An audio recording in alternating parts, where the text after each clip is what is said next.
to start things off?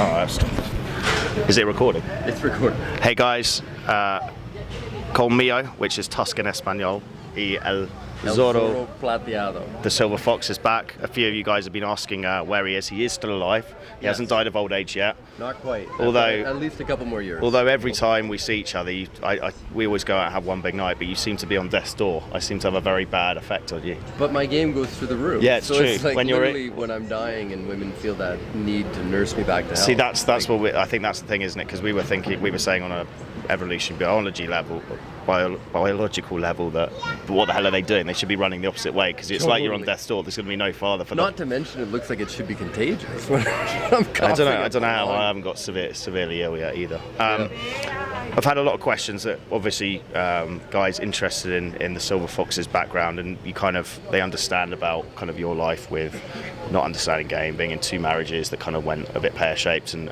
kind of going from there. And obviously very inspiring for men on the front that you're early mid-40s and yet you're dating on average 21-year-olds, showing guys basically kind of the principles in the rational male that sexual market value for a man peaks around 38, 39, and it's a very slow dip off, right? So you can just keep yourself relevant for years if you keep your shit together. And you're striving to be that highest value version of yourself. But what it'd be cool to do today is kind of detail a bit of your life story in terms of the work side and kind of where you're at now, because obviously you've had a big life change recently where you've essentially packed up from Canada and you've gone, fuck this, I'm bored of sitting around here. The girls you like tend to be Latin American, and so now you're free and traveling the globe and no real plan to have to go back because you've got that financial freedom.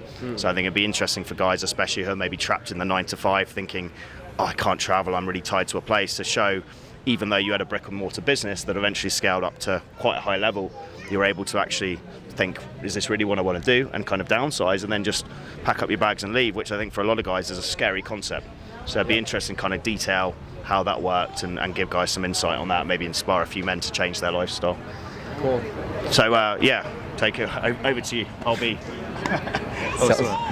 Sounds good. I think for me it was scary too. I think a lot of the things I've done in life, I didn't go into it planning it long in advance. How did you end up getting into the construction side of things? Didn't plan it, really. I was going to college at the time for something completely different, and I needed a way to pay for it. And a buddy of mine had just started up kind of a landscaping gig, and he told me, hey, you should do the same. And so I just started it up to make some extra cash on the weekends. And then that grew into a big excavation company. And then so basically digging big holes was your... Yeah, we dig big holes. You'd be good on Mars. You'd have lots of work on Mars, digging, or filling in the holes in the moon. Dig them and then fill them in. Yeah, perfect construction. Totally. Yeah, that's what we got into. And over about 20 years, the business grew and grew and grew. So that was how long you're kind of running it for? Yeah, I think we started it pretty much 20 years. And then for maybe about the first 15 years, it was standard entrepreneurial approach. So you start a business, it's Clint's thing, and then you get one crew going, and then you get 5 crews going, and you got excavators and office, warehouse, and yards and trucks, and like your overhead goes up, your projects start getting bigger and bigger, your revenue is getting bigger and bigger. You're not making any more money. So what was I guess it's just naturally as businesses get bigger, I mean as time goes on, the inclination is to make the business bigger. You kind of just that book called The E-Myth, haven't we, where you don't want to be a completely like Lone Ranger. You've got to you've got to get it to a certain size. But for me it was always, I read that, one of my mentors put me onto that early on, and I tried implementing that for like 15 years. I tried to systematize everything we did, and ironically, I started making a lot more money when I finally gave up on that approach. Now, that's a great book, and I think it probably works great in 99% of scenarios. My particular scenario, in excavation, guys can make one mistake, and that can cost you $50,000, and they can do that in 10 minutes, half an hour.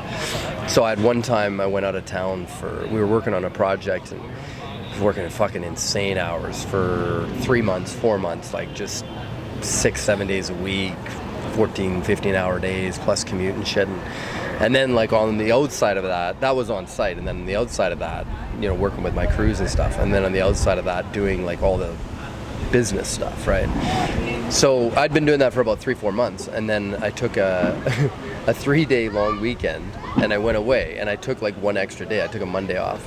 And I said to my guys, they were just filling in a big hole of gravel. And I said, yeah, you guys can just do this on Monday and I'll come back on Tuesday. And they ordered a whole bunch of like way too much gravel, like maybe about, I don't know, 10, 20 truckloads too much. It was so... How'd you make that big? I have no idea. I got back and it's like a parking lot that's all filled in.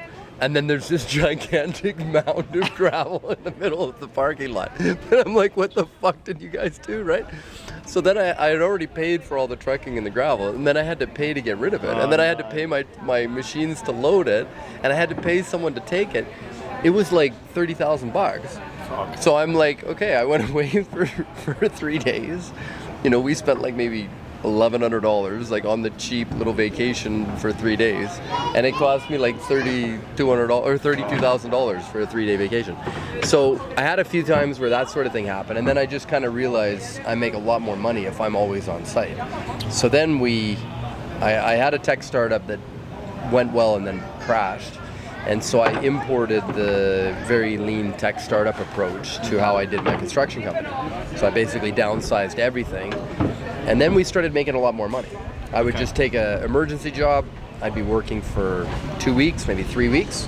And then I'd take 6 months off. And then I'd work for another 3 weeks on a project. And it was great. We were making a lot of money. But then a really strange thing happened. That was maybe 3-4 years ago. And yeah, maybe the last 3 years or so. And then, because I all of a sudden had all this time on my hands, I started realizing, well, you know, what's the cost of basically living somewhere that you don't want to be living in a society that you don't want to be living in? So why did you feel kind of this way towards where you were living? The women. Yeah. You know, for me, like, I love dating You're feminine not into women. your feminists with moustaches and blue hair? Man, what's wrong with you? Totally. Yeah, I'm a bit of a pig. I'm a pig that way. I like beautiful women that are very feminine. How dare you? Totally. I'm a misogynistic pig. So you were thinking, right, how can I essentially pack up and leave? Yeah, so I started, the last couple of years, I started realizing, even though, in my opinion, I had everything that I'd worked toward for 20 years, it was really the strangest time to cash in all your chips, because, like, you know, I've worked for this for 20 years. I'm finally making gravy, and I can work like a month or two a year and make good coin. And but then I realized, you know, you don't really need to have a tremendous amount of assets as long as you have something that pays you the amount of money that you need every month. Mm-hmm. And so once I realized that, I started pivoting things over the last couple of years, and I started looking for a way that I could create a lifestyle where I could travel and be wherever I want to be. And whatever I need every month, plus a little bit, is just magically injected into my accounts. Mm-hmm. So my thinking on that was simply, you know, I'm almost 44 now. I've probably got another 6 years in me, 10 years in me, something like that, of living this type of lifestyle. And I want to maximize it. You know, I don't want to be 62 years old and then retiring and trying to date young birds, right? Lady boys in Thailand. Yeah, that's not going to work. So, and plus I think there's something in it where it's like, if you really believe in something, there's also something like such an adrenaline rush to go like, okay, put it all on the line, you know, and just like roll the dice, look for a 7. Yeah, because you sold all your stuff, right? Literally, and yeah. You've literally been now on the road for 6 weeks. Yeah. We've caught up in Colombia. We're in Cali at the moment, but you're in. You took a student away to Cartagena. I had a student for your first love of actually probably one of your favourite cities. Cartagena is my favourite. Well, Cartagena and Medellin. And for those guys that watch this will probably have come out by the time the festival started. But there is an amazing festival in Cartagena now, right? Oh yeah, Well, starts. I think it starts tomorrow. 4th of Jan. Yeah. And it's kind of 13th. Yeah. So guys out there watching this, they want a last minute trip away with El Zorro Plateado. Get your ass to Cartagena. I mean, it's accommodation's cheap, brilliant logistics, women are smoking hot, massive kind of party vibe. I don't understand why guys, like, Colombia has a very negative connotation. We were just talking about this, how unsafe it is and whatnot. But I I've think been Narcos here. has probably got a lot to do with that. You Yeah. know, people harping back to the days of Escobar in the 80s, which admittedly it was unsafe, but now it's like, it's fine, man. it's unbelievably Cartagena is safe. an incredibly beautiful and safe city. You've got so many Venezuelans there, which again everyone knows are the hottest of the hot in terms of South America. So get in touch with you. Send me an email, james.tusk@project-tusk. We'll send you straight onto El Zorro Plateado for that. Yep. And then your travel plans for the next few months, you're going to come and join me in Bogota. Yeah, we'll do a few double boot camps, I think, Yep. coming up over the summer. I'm going to follow somewhat your travel schedule. Yeah, so if you don't make it to Cartagena with us, the Silver Fox, we're both going to be in Bogota. I'm there for a month. I'll probably come Sunday, for a week or you're two. going to come for a week or two, so you'll be in town. There's both of us in town. I am coaching, but we both got a bit of free time for slots. If you want to do that, again, inquire. Then you're potentially off to Southeast Asia. Yeah, I'm going to be meeting up with Jerome. If any of you guys know him off the thread, we're going to be co-running a boot Like camp. the cheesiest French guy. Both of us are going to be talking about fucking energy and pink clouds and whatever. Yeah, but he's a really good guy. Typical kind of classic, what you'd imagine a French Casanova to be, like classic kind of whispering seducer, like, you know, but you're a girl sitting there before you know it, he's got his fingers up your ass, and you've not even moved, he's just like slipped it in, like, just... that makes it sound a little scary, actually, to hang out with him a lot. Okay, maybe don't use Hopefully that, it doesn't have that effect on men as well. But, yeah, What so we're else? going to do, I think that's the end of April. We'll probably do 1 or 2 weeks in South Korea. Where are you going to be between after I leave Bogota early Feb, and where are you going to go then? So I think Feb and April? somewhere in mid-Feb or so, I'll probably head over, bounce around Asia a little bit. I've never been. Okay. So I'm probably going to hit the Philippines and then Korea, spend maybe a total of a couple months around there. South Korea, not North, I'm assuming. South Korea, yep. And then I think after that, we'll bounce up to spend the summer in Europe with you. Yeah, I'm going to be back in Europe, mate, September every year, chasing around places like Scandinavia, Russia, Balkans, everywhere. Yeah. Brilliant place. So that's kind of the schedule. So any inquiries, just send me an email. The other thing we wanted to talk about is essentially you've downsized, you've got away from the construction business, you've sold your stuff.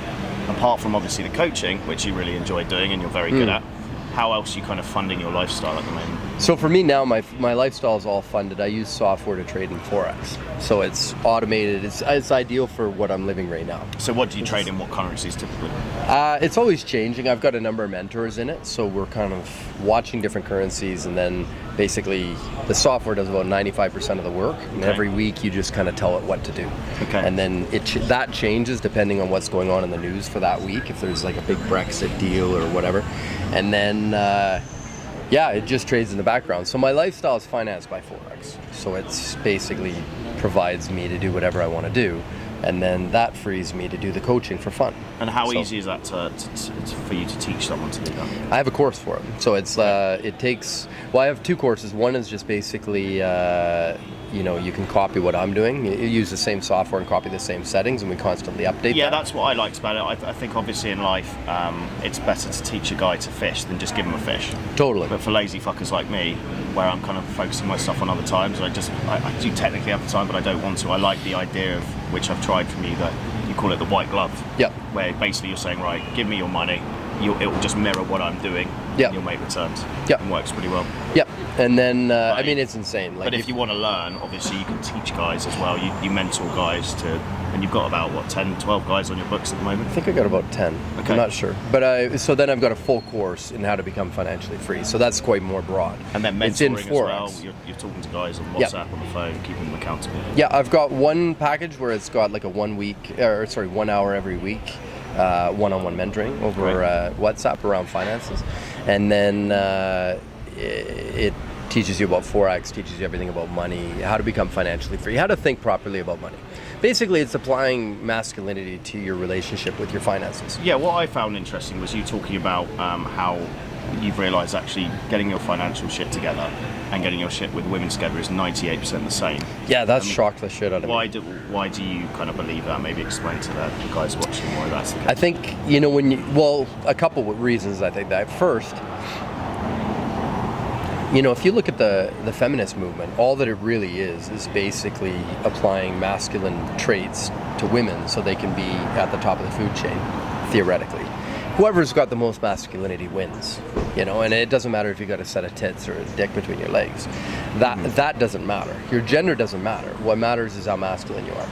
So if you're applying masculinity to, if you're a man watching this and you're learning to integrate masculinity into yourself, it's going to transform the way that you do business with your clients, the way that you deal with your problems with your employees, with your wife, with your kids, with your finances, with your women that you date in the shopping center that you see or whatever.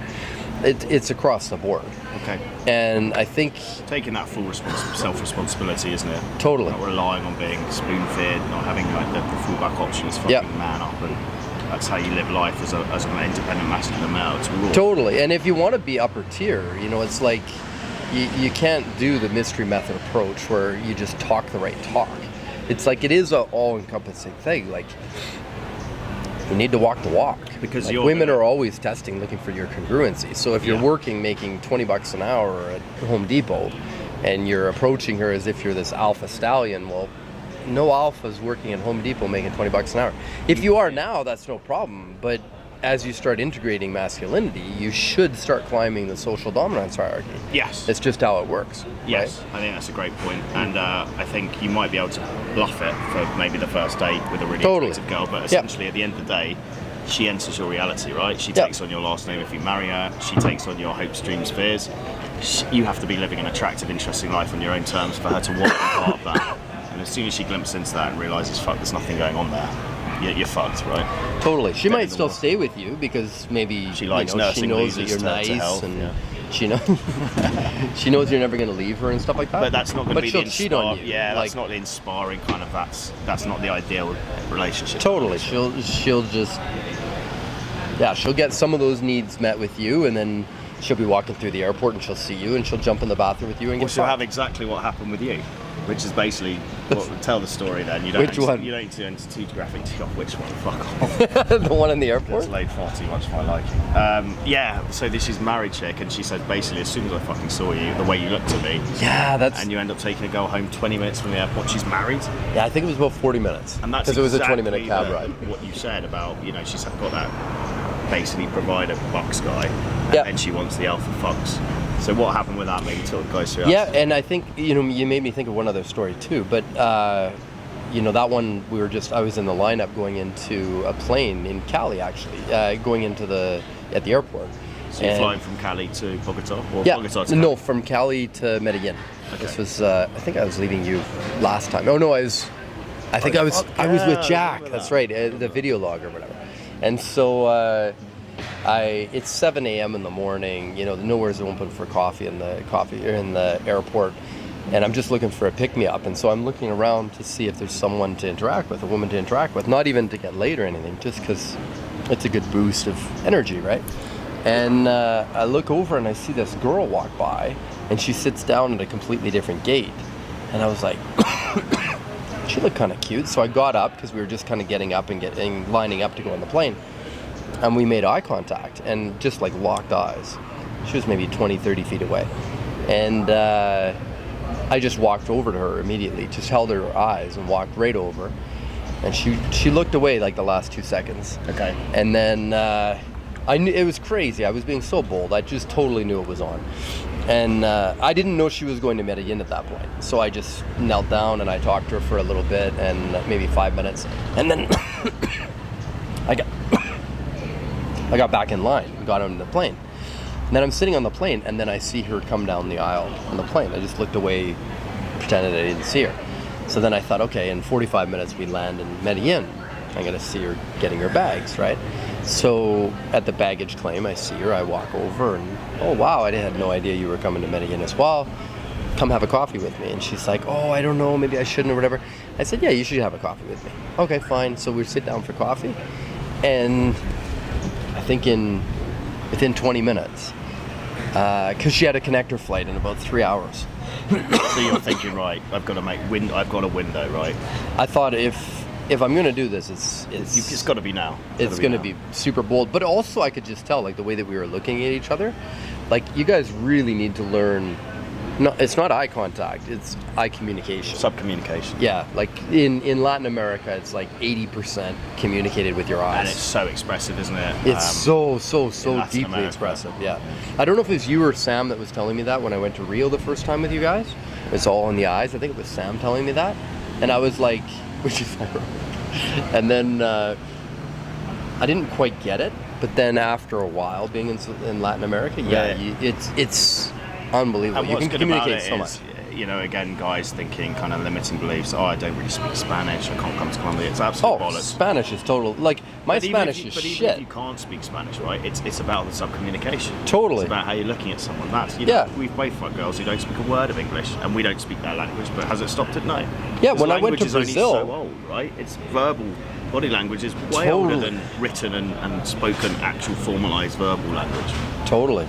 Yeah, it's far superior communicating with your eyes. Yeah. So, yeah, all that to say, I asked her afterward when she knew she was going to have sex with me.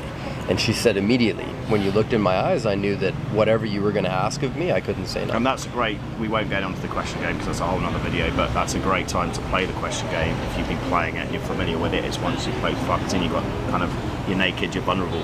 Ask her these interesting questions because you elicit information where she's going to be genuinely honest, and it's great feedback for yourself. So when did you first know you're going to sleep with me? And it's fascinating, like just as learning about, you know, for me, because just the way that I am, I love learning about women's experience and shit, you know, their dating life or whatever. So, what was the other? Did you have another story you said that was triggered, or? Yeah, I was thinking. So I was in with Jack again. We were in Medellin. This is like maybe 3 days later than that story, and we ran into a guy. I sent Jack to go approach a group of people, and then this guy saw. And so when Jack came back to me, this guy came running across the street. He was some guy from New York.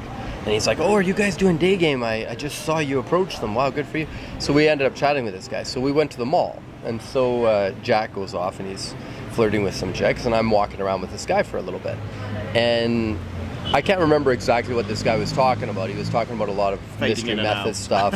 He's just like, whatever. Yeah. And I was like, okay, not my style at all. And then this girl walks by, this woman walks by, and he said something about how he would go up to women and he would say like, I like you, but I don't know why. And then he would start talking to her, and then maybe after about 5 minutes he would say, okay, now I've realized it. I like your eyes, or something, right? And I was saying, well, like for Latinas, that's backwards, because there should be something that's stunning about her, which is the whole reason that you go over to her. Mm-hmm. And then when you interact with her, that's what you give her. Okay. Holy fuck, your eyes are stunning. Or whatever it is for you that captivated you, right? So I was saying that. So this lady walks by, and stunning. She turned out being Brazilian. And she walks by, and I said to him, like, what would you say about this girl? And he's like, oh, I don't know. I can't figure it out. And I was like, watch, it's easy. And so I walked over to her, and I started talking to her. And it went really well. And it turned out she was married. She had been married to this guy for 6 years, I think, or something. Ironically, these are the only 2 times that I'd been with somebody that was married, I think, back to back. But it was one day to the next day. Yeah, I think it was literally like 3 days apart. And the guy has a ton of money. Like, I saw her Instagram. They fly all over the world. They, like, literally right after that, they left on a trip for Europe for 2 months, like all deluxe, everything, right? So alphaness has nothing to do, I mean, it has to do with money, but there's a lot of guys that have money that aren't alpha. And so she's with this guy. He's obviously a really good provider, very loyal, very kind, whatever. And, I talked to her for half an hour there. And then I think the next day, text her, come to my hotel, we'll have coffee. And she says, as long as we just have coffee. And I said, well, they have really good coffee here, so if it leads to something more than coffee, we'll just blame it on the coffee or something like that, right? And then she's like shocked, but then she comes and she's like dressed to the nines. So same thing, it was like within half an hour. It's game on. Yeah, we had half the coffee, left half the coffee there. It's amazing. Which is somewhat simple. We're not saying... do not waste coffee. If you have a scenario like that, finish your coffee. It's okay, you gotta have priorities. And Colombian coffee is good. Mm-hmm. Not just the white coffee, but actually... That's why in every video I'm drinking a coffee. We're not saying don't be rich. I'm not saying it's an indicator of life happy being rich. Absolutely not. But we're just saying for guys that are maybe stuck in that 9-to-5 rut, doing a job repeatedly, you don't have to have that much resources-wise to travel. Totally. Because a lot of places, if you're coming from Germany, US, UK, you're earning good money and you can travel for so much, so little. Yeah. I mean, what would you say you could live on if you're traveling around Colombia? Well, I mean, my goal is to have what I like to use as a rough number for me, but I don't like to do anything. I mean, I'm not looking for super deluxe. But you don't tramp it up either. You're not staying in like fucking 16 But that's what I was going to hostels, say. right? I don't want to stay cheap. No, you're staying in a decent hotel.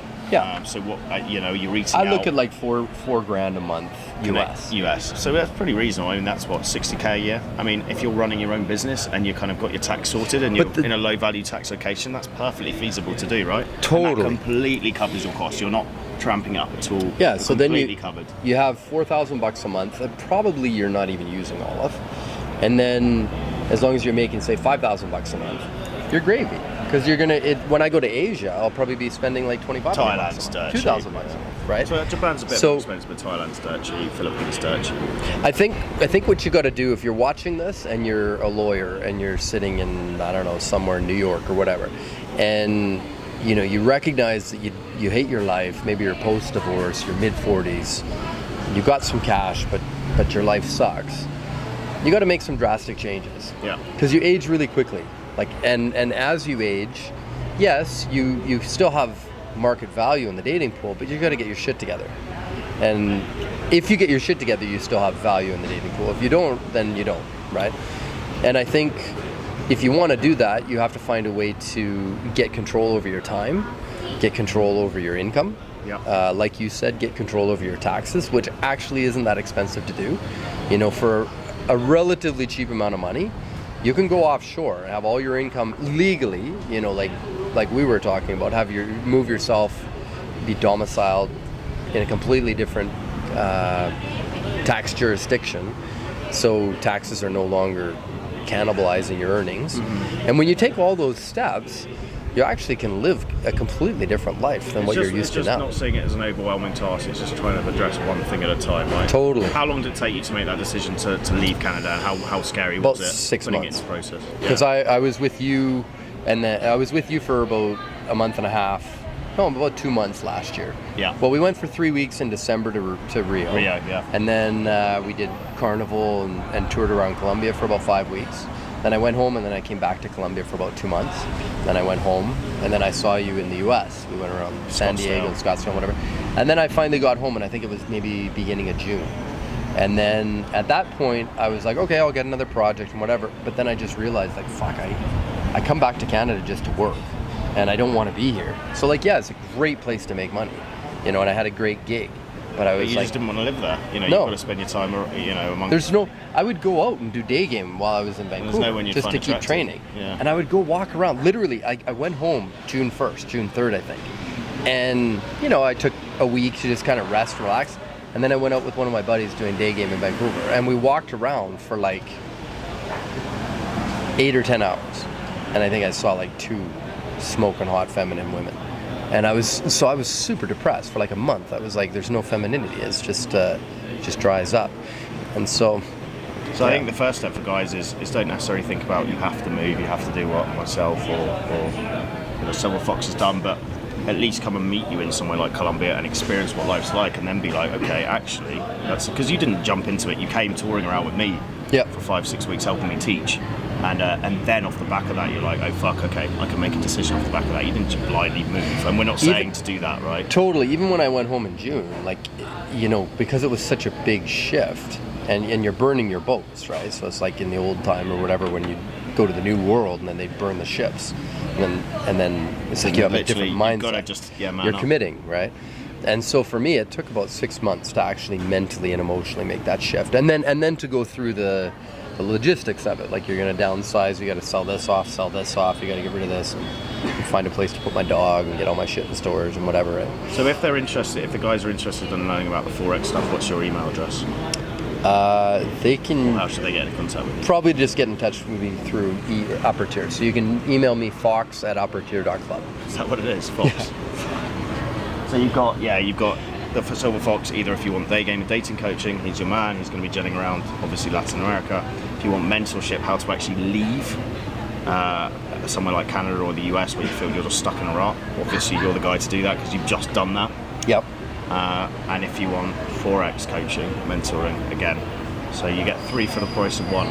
with UpperTier? My own opinion, the absolute best thing you can get is if you book a boot camp with both of us, because it's probably not going to be that much more than just booking one of us. I mean, it's better for me if you book with just me financially, but it's going to be way more fun, and you're going to get a ton from this guy. And that's why we actually price them. That's why we price them as the best value things, because we enjoy teaching them. Yeah. As a joint thing, it's a really cool vibe when you've got 3 or 4 guys all on the same page, all going out, killing it. For those who aren't on dates, you go out to bars together. You can wing with the other guys during the boot camp. It's just a fucking cool vibe. It's a fucking hoot, man. I can't wait. We're gonna try and get some more videos up that can show you guys not just infields, but more of experience of what the whole. Yeah, we're gonna try and get. She's got a nice walk. I didn't see anything. El Zorro Plateado. El Zorro Plateado. We're going to try and start getting some films made on future boot camps that'll actually give you a bit more of an experience of what the whole boot camp's like, not just infields or these types of videos. I think that would be really cool to kind of get like a little 3-minute, 5-minute taste test. And then down the road, when we actually get our shit together enough for it, I think when we can do the masculinity seminars, those would be super cool, super helpful.